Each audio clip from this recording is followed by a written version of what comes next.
sorry about the battery. It was like literally about to die. I was like, oh my God, no, my It's fine. phone. It's Monday. I Okay. do know that it's Yeah. Monday. It's fine. Yeah. Yeah. Well, that was fun. Thank you so much. Yes, thank you so much. Great answers to the questions. And I also just wanted to say I was a big fan of Lucky. I didn't get to that part because we were having such a good time, but thanks for Yeah, speaking with me. I'm a fan. of course. Thank you so much. I appreciate it. Totally.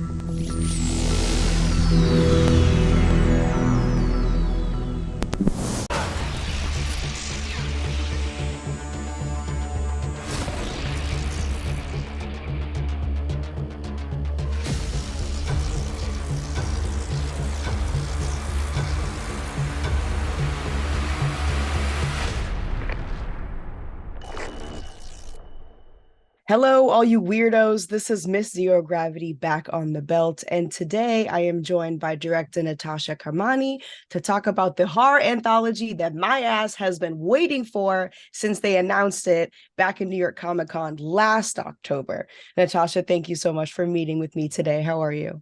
Good. Thank you so much for having me. Of course. All right, let's talk a little bit about VHS 85. Mhm. So you directed this segment that's called Techno-God, which was, I have to say, one of my favorites. So my first question is, can you just, or I guess not a question, but can you talk to me a little bit about the conception of this idea? Because it is so out of this world. Yeah, it's pretty wild. So the writer on the piece, Zoe Cooper, and I had actually been tossing around a concept that couldn't quite, we weren't quite sticking the landing with it, but we loved sort of the image of that the film ends with, but we were sort of exploring this idea of wearable tech, and it was sort of set in the future. It was very different. And once we were sort of given the guardrails of 1985, we sort of knew, okay, now we're placing it. And it sort of came to ground and I think really crystallized, and a lot of really interesting parallels, and sort of it became more meaningful and a little bit more poignant, and just sort of came together once we had that rule of 1985. Mhm. And sort of the whole idea of this piece set in 1985 that's having a direct dialogue with our lives now in 2023 was something that was really exciting to us, and came very organically out of the process of placing it in the past. Totally. I think this is a story that could work at any time, really.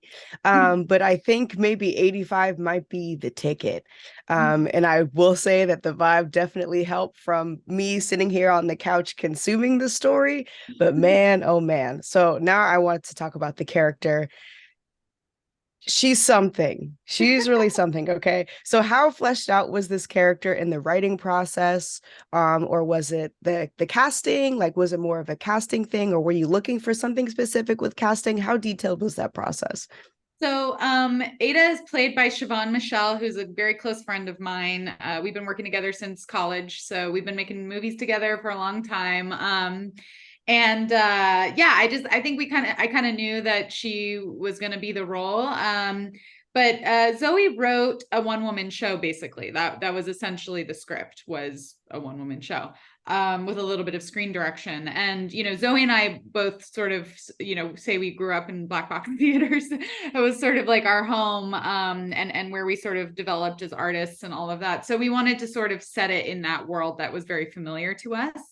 And I think a lot of Zoe's work on the script really was getting into this character of this woman who was having this one woman show. But then, of course, Siobhan coming in, a lot of the choices she made, sort of this preacher bully pulpit energy that she was bringing to it, was something that Siobhan was really excited about creatively. So a lot of that came from her.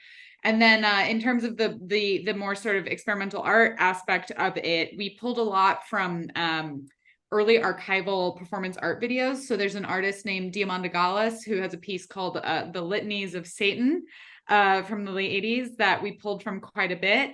A lot of the aesthetic, sort of the makeup, the hair, the everything, the attitude is pulled from from Diamanda's work.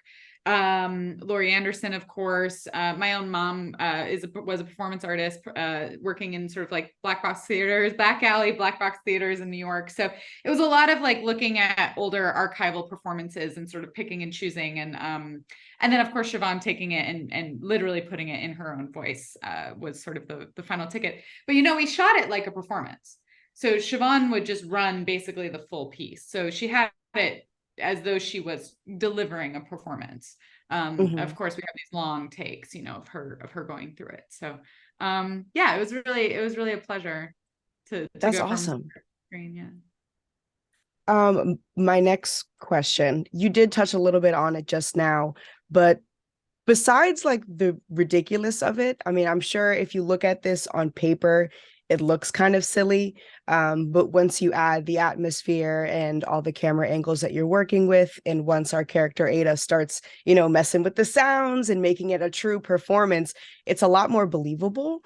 But the dialogue itself, after we get past that little goofy exposure that, okay, this is kind of the world that we're living in, the monologue is really pretty beautiful. Are there any inspirations behind like the performance specifically? I know you said there's one performance artist, but I'm sitting here on my couch thinking it's giving somewhere in between like Steve Jobs meets L. Ron Hubbard meets Grace Jones, but it's like coded, in Tron language. Right, But right. you already did speak a little bit about it, but I guess it's just a compliment at this point. Yeah. Yeah. Well, a lot of the performance, including the seance, so our composer was actually involved on set as well. So a lot of that it's all live recording. So once the sounds start, it's all organic from Wow. what's happening here. My computer is going to fall asleep in a second. Sorry, I need to just plug it in real quick. Sorry, 2 seconds. All good. I do not have this set up correctly here. That's my bad.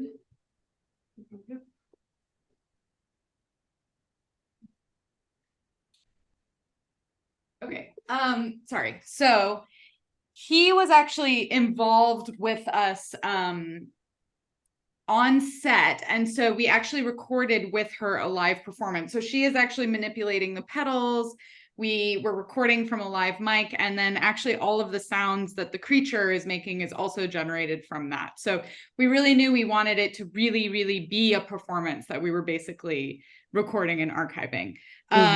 So yeah, I think it was a collaboration. I think Siobhan worked with the composer to sort of figure out a lot of the techniques she was using. And then we just ran it a few times. I think we only did like 3 takes of the performance. Really? Yeah, because Wow. it's just a performance, it's there and then it's gone. So That's awesome. Did yeah. the audience, of course, they knew what they were in for, right? Yeah. Kind of. Yeah. They were just experiencing a performance basically that she was putting on for them. So Killer. Killer. yeah. Talk about back alley performance. That's Yeah. that's really something. Well, besides like putting yourself in in the audience, or me watching the audience watch this crazy performance, I thought it could be actually kind of difficult to map out a performance in a way that translates well on screen, because I'm not actually the one sitting there in the audience. Did you have any like maybe hardships when it comes to how you were going to direct the camera, the pacing of everything to make it more readable? Because it's 2 different ball fields of doing a performance and then putting it onto a screen later. Yeah, I think it was interesting. It was like also as the performance evolves, the camera work kind of loosens up a little bit. But we really wanted it to have this like 1-2 punch feel, sort of like the plant payoff of it, where it sort of has this slow start and it's kind of funny. It's like having, sort of a very, very dry humor to it. And then sort of loosening it up a little bit once shit starts going down and things start getting a little bit crazier. But yeah, no, I think we wanted to keep it very simple. Like it was, again, simplicity, because that's actually how they covered stuff, right? They would have like 3 or 4 cameras at different angles. Often it would be sort of like integrated into the performance itself, like there'd be a live feed or something. So we were sort of playing around with that. But yeah, I think just simplicity, just really trying to keep it as simple as possible. Yeah, totally. Less is more. That makes a lot Mhm. of sense. Yeah, with this one it was because I think we also knew like the other segments were going to be a lot of the like handheld single perspective shaky cam. Um, Mhm. so I think we were also like, okay, let's use this space to do something that breathes a little bit and departs from that aesthetic for a second. Totally. And for the viewer, if you suffer from motion sickness, give Yeah, yourself a it gives break. you a little break. Give yourself a break as a viewer. Do you have a favorite part of filming? Oh my gosh. I don't know. It wasn't obviously a part of the film, but Siobhan, the actress, has a daughter. She was around 2 at the time, and she came to visit set, and I think it was really sweet to see Naomi is her name, see her mother sort of center stage and all the makeup and all the stuff like that. And she wasn't scared, she wasn't freaked out by anything, the people, the equipment. She was just loving it and sort of like dancing around and having a great time. So that was really Oh, fun that's to cute. sort of yeah have a child there and it felt like how I felt going to my mom's performances Oh, you that's know as sweet. a little kid and sort of running around these little black box theaters, and so it was kind of fun to see the new generation kind of in our space Yeah. and enjoying herself. Yeah. Awesome. Well, I know that the whole idea of, we should be very wary of technology and not jump in too deep too quickly has kind of always been a thing. But, beyond that, or maybe that's just it, is there a lesson that we should be listening to? Because I'm definitely getting a warning from this one.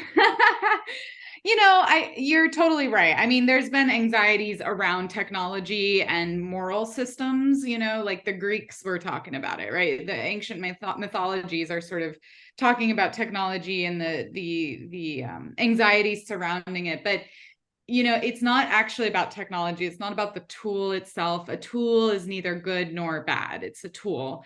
I think the anxiety and the horror comes from us not being sure if we as imperfect beings are worthy of wielding such powerful tools. So it's not about AI, it's not about technology, it's not about iPhones. It's more about when we hold the mirror up to ourselves, how are we going to handle that? And I don't know what the answer is. Mhm.